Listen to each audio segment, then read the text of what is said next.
What's going on, my aspiring ninjas? So today's video is going to show you how to do the front flip. Now, a little disclaimer for this move: the front flip can be extremely difficult to learn just because of the complexity of the setup.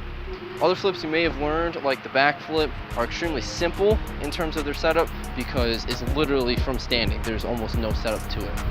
It's very different for the front flip, so if you're struggling with this move, chances are that it is a problem with your setup, not the actual flip itself. So that being said, if you have access to a trampoline or a gymnastics center or mats or anything like that, I recommend that you use those to help you because they will be extremely beneficial. Alright, so let's get on to learning the move. So the first thing we're going to focus on is the setup itself, and that we can break up into smaller steps, the first of which being the run up.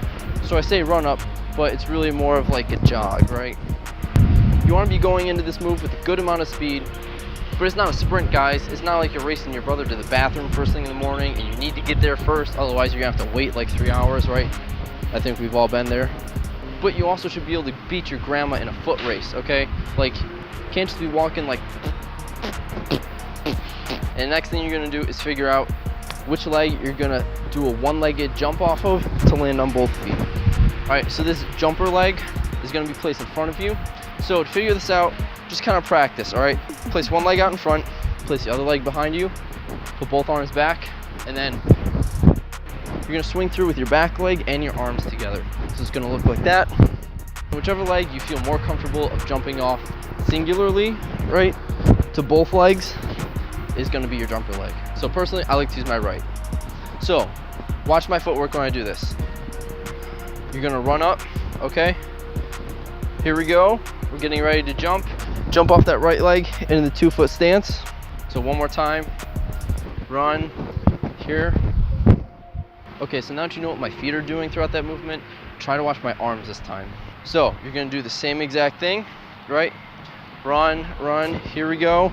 As I step forward with that right leg, everything else comes back, right? My left leg obviously stays back, but so do my arms. My arms don't go forward with it or anything. They stay back, and we swing together, run, here. Your arms need to be up in a set position, up by your ears, okay? You do not want to start the flip with your arms down here, because then you have to get them up and back down to rotate. So when your feet come together, your hands should already be up here. Now, a big problem with most people when they first start learning the front flip is to do some huge thing like this, right? We're not doing a broad jump, guys. We're not in track and field. Those guys are all tryhards. We're in parkour and tricking, you know. Tricking's cool, man. So, no broad jumping, right? You're gonna do a little hop like that. That's all you need. Now, the key to making this work is that you perform what is called a block, right? Blocking is a technique that turns your horizontal momentum into vertical momentum. Imagine this is a ramp, right? At a 45-degree angle. You kick a soccer ball. It comes, hits the ramp, boom, it shoots up, right? That's basically what happens when you plant your legs at that angle, okay? So, you're gonna come and hop like that. See how my legs are just ever so slightly in front of me? Now, the more speed you have coming into this flip, the larger that angle needs to be. Right? So, little hop, little block, and you'll be set to do the flip. Okay, so now you should have a pretty good understanding of the setup. Now we're gonna start getting used to going over our head. So, we're gonna do this just like we did the front handspring. So we're gonna start off with a somersault. Now we're gonna get up a little bit higher into like a mid squat level, right? And we're gonna do what's called a dive roll. So basically you're gonna do the somersault, but you're gonna brace for the impact by using your arms first, okay? So it'll look like this. Once you feel comfortable doing that with your arms first, you're gonna get up a little bit higher, right? Into like a high squat like this. Then I want you to do one from standing, so it'll look like this. Once you get comfortable doing those from standing, now you're gonna start to add a little bit of height, right? So just jump a little bit into it. Get comfortable because this might be really new to some of you, so do this slowly.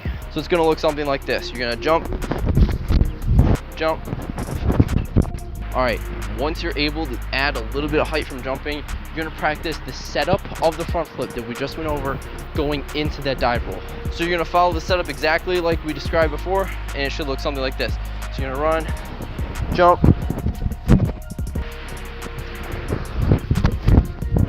all right, kids, there is a day in every person's life where they choose whether or not to commit to the front flip, and that day is today. So get ready, because here we go. You're gonna follow the setup just like we have been, except this time you're not gonna go for a dive roll, right? You can go up in the air, you're gonna throw your arms down, and you're gonna try and get your hips up. That's gonna create that nice rotation, okay? When you go for the flip, don't look straight down, right? Don't look at your feet, because then you're just gonna go down.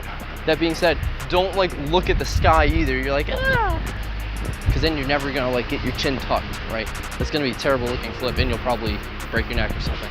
So what I like to do, I like to spot the ground a little bit in front of me. If you feel like you're not gonna get enough height to land the flip, right? If you don't think you're gonna land on your feet first, you think you might land something like this, like on your butt, or part feet and part butt, then I wanna show you something that could really help. So this is how you normally tuck, right? Grab your shins, bring everything in nice and tight, right? Like a nice warm hug from your mom.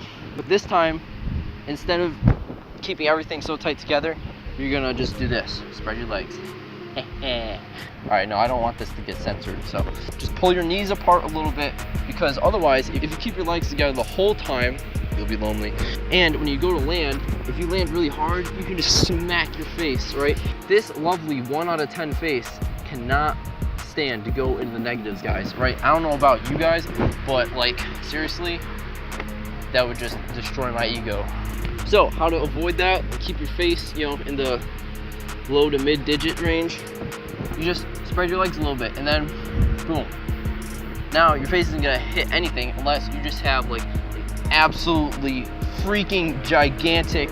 So remember the steps: set up, jump off that one leg into 2 feet, small hop into that nice block, arms already up by your ears, throw your arms down in that tuck, don't look straight down, safety tuck if you need to, and hopefully you land it. But it should look something like this.